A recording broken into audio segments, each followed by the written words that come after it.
বরণ করে নিচ্ছেন। সবাই মিলে বরণ। বন্দে মাতরম। ভারত মাতা কি, ভারত মাতা কি, জয় শ্রীরাম, জয় শ্রীরাম।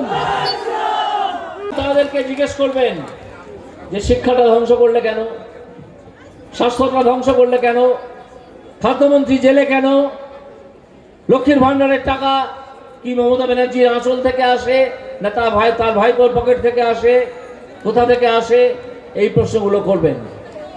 তোমার মুখ্যমন্ত্রী আসে আপনারা, এই উত্তর আমরা চাই।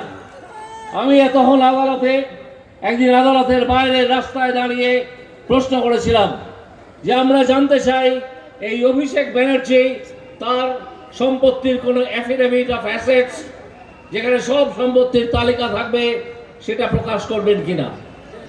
আজ পর্যন্ত সেই অ্যাফিডেভিট অফ অ্যাসেটস তিনি প্রকাশ করেননি।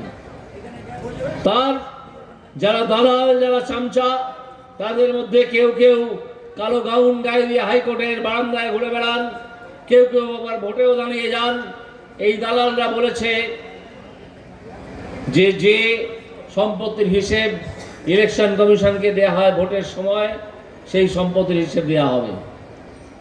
কিন্তু তোমার বেনামে থাকা থাইল্যান্ডের বাড়ি, দুবাইয়ের হোটেল, সেসব কোথায় যাবে?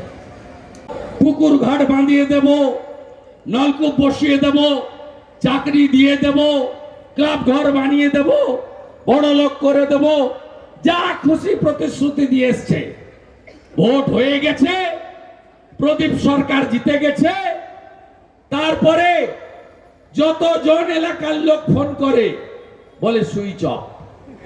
আমি আইপ্যাকের ছোড়াগুলোকে, প্রশান্ত কিশোরকে জিজ্ঞেস করলাম আপনার লোকেরা নাম্বার দিয়ে এলো লোককে প্রতিশ্রুতি, সুইচ অফ কেন? বলছে ওটা আমাদের সিস্টেম, আমরা যখন ভোট আসে একটা নাম্বার দিই, ভোটের পরে নাম্বার চেঞ্জ করে নিই। এই চিটিং বাজরা ফর্ম নিয়ে ঘুরে বেড়াচ্ছে, বলছে 9173380380 তে রেজিস্ট্রেশন করুন। কবে টাকা পাবেন ঘরের? ডিসেম্বর মাসে। আগে চোরেদের ভোট দিয়ে দিতে হবে 25 মে, তারপরে ঘর পাবেন। বেঁধে দড়ি দিয়ে বাঁধবেন ঘরে, বলবেন মোদিজি 45,000 কোটি দিয়েছেন।